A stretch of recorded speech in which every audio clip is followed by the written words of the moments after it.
Hi everyone, welcome back to my craft desk. So today I'm going to show you how to make these dangles. So dangles are a really versatile thing to be able to just add a little bit of sparkle or just a little bit of extra interest to your projects. Here I've attached a black one to our traveller's journal just to give it a little bit of something else. Let me just show you another version that I've made. This is a pink version. There we go. So she's pink. This one's got a nice little heart charm on the end of it. These ones I have made using these bell pins to be able to, bulb pins rather than bell pins, to be able to attach them to things. But you can attach them to safety pins, you can attach them to your project with just a jump ring, all sorts of things, and they're relatively easy to make. Another thing that quite often people use dangles for in the craft room is for, this is a bad example, using for your glue bottle pins. So what you can do is when you're putting your glue pin into your thing is use a dangle instead of this fabric dangle that I've made. You can use the bead dangle to do the same thing. You'll have to bear with me on this one. I'm going to be working up close, more up close than I normally do when showing you things. So I'll try and keep things in shot as much as possible, but we'll see what happens. So what are you going to need? You're going to need, firstly, beads and charms. So any beads will do as long as they will fit through your head pins. Any beads, any colours, any styles, any shapes, it's up to you. Go wild. Use what you have. If you don't have any beads, have a look at local charity shops for old pieces of jewellery you can take apart. Use charms, use as big or a little amount as possible. It's totally up to you. So beads and charms.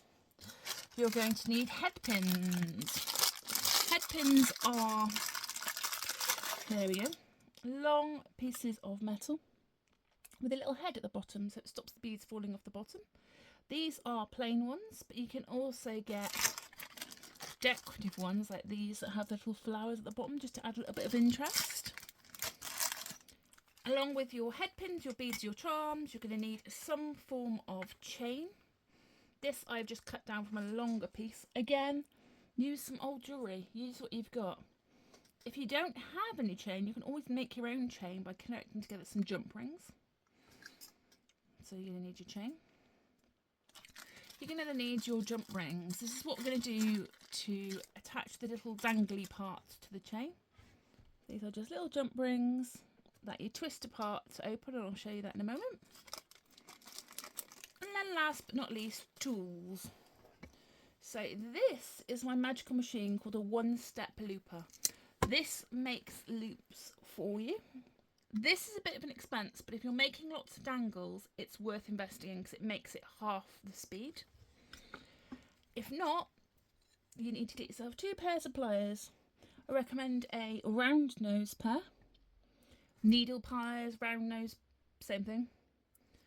And then just a square flat pair. Again, doesn't really matter on the size. As long as they will do the job, it's fine. So the first step for this project is we are going to make all of the little parts to go onto our chain, all the little dangly parts to go on the chain. This one I'm going to do in a mainly white finish, so I'm going to get my beads, and what I want is a white finish with a bow on the end to work with one of the projects that I'm working on. I'm going to take some larger beads. Ooh, some smaller beads. Maybe a bead mat would be useful at this point. Let me just grab something to put all my beads on. Here we go. A piece of crochet so they don't run away. There we go. And what we're going to do is once we've got all our beads, we're going to start adding them to our head pins. So we're going to start. I'm just going to start by putting a larger bead and a smaller bead, oh, she says, on our head pin. And then what I'm going to do is I'm going to cut down the head pin. I'm going to show you how to do this manually without the one-step looper first, and then I'm going to carry on and do the rest with a one-step looper. So what you're going to do is roughly the width of your finger. You're going to trim it down roughly the width of your finger. So these pliers have a little cutter in the middle. And then we're going to just twist that off. And then we're going to take, this is a really, really simple way. This is not a jewellery making way of doing it. But this is a really, really, really beginner friendly way. You're going to get your pliers and you're going to twist them around the round barrel of your round nose pliers. Right, that was a bit of a mouthful. And we're going to just twist it once away from us, all the way around, once away. And then we're going to release our pliers, bring them to the front, and we're going to do exactly the same. And what you're going to find is that you've made a loop. So I'm going to just show you that again. Let's make another little one. This time I'm going to make it onto a fancy head pin. So this time the fancy head pin, exactly the same thing. I'm just going to grab a bead. We're going to pull it down, and as you can see, this fancy head pins has a lot of detail. We're going to use roughly a width of our finger to cut it down. There we go. And then we're going to get this, and we're going to, once all the way around, take your pliers out, put them back in, and once all the way around. If you find that the circle isn't matching, it's fine. You can wiggle it. You just want to make sure that the ends of your head pin make a little circle together, so it makes it easier to attach later on. Then what I'm going to do is continue to make some more of these, but I'm going to use my one-step looper. Like I say, one-step looper is a beautification tool. I've had it for years and years and years. I think you can get them on the Amazon, I'm not sure. This is a 1.5 loop, which is the size of your loop.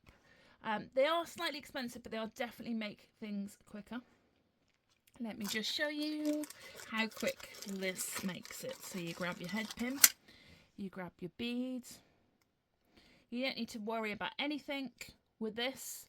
You're going to push it through the piece and through the hole at the other side, and in one move it's going to cut and form that loop for you. And there we go. So if you're making lots of dangles, the one-step looper is the way forward. So what I'm going to do now is carry on, make loads more, and I'll be back to show you how to attach them. I have made some dangles. You can make as many or as few dangles as you want. The more you make, the thicker the piece looks. If you just want one or two, you just make one or two. It's totally up to you. There's no rhyme or reason of how to make them either. So this has got sort of stacked ones with a decorative pin. Some are just individual ones. It's totally up to you. You'll find out as you play around with it what you like doing and what you don't. And the next step is to attach these dangle parts to our chain. So you're going to need to use jump rings. You're going to need a jump ring per dangle. And you're going to need your 2 pairs of pliers. I'm going to show you a really easy way and the correct way of doing it. So you'll find that jump rings have a natural cut in them. These ones are pretty obvious. And you're going to put your pliers either side of that cut, and you're going to twist them apart. So you don't want to pull them apart, you want to twist them apart. Once you've done that, you're going to get your dangle and you're going to put it through the hole of your dangle. And you're going to get your chain, and you're going to start at one end,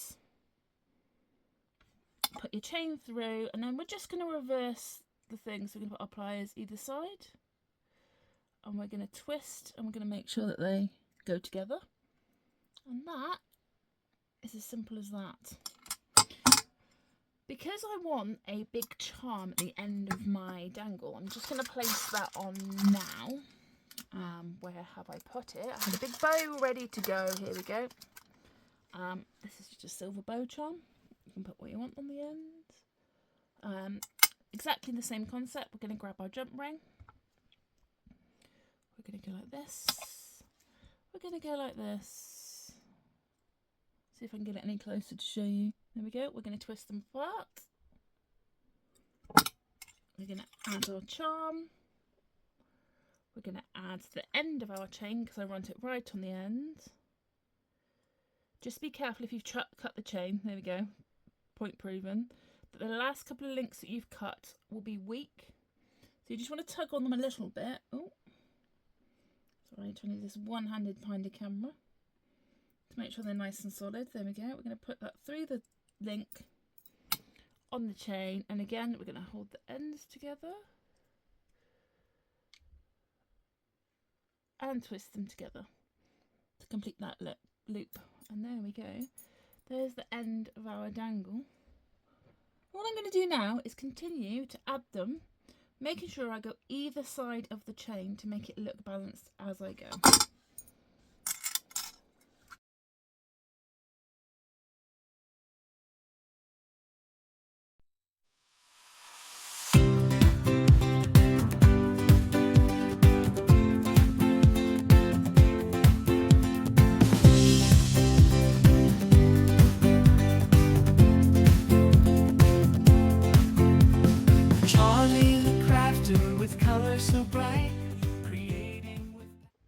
There we go. So this is our charm. Now I'm just going to add it to a bulb pen, just because it's easy to add it to a project, but you don't have to. If you want to use this as a keyring or something, you could, I'm actually going to do this just to show you. You can just add on a jump ring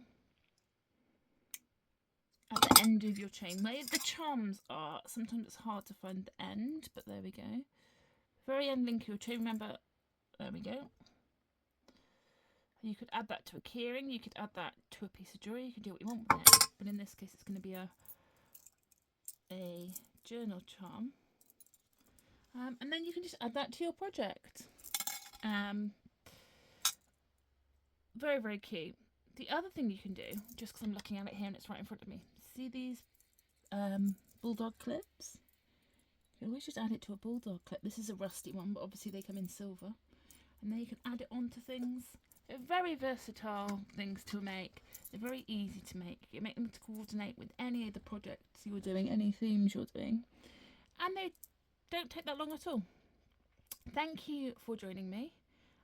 Please come over and see me on my Whatnot. This is my Whatnot name.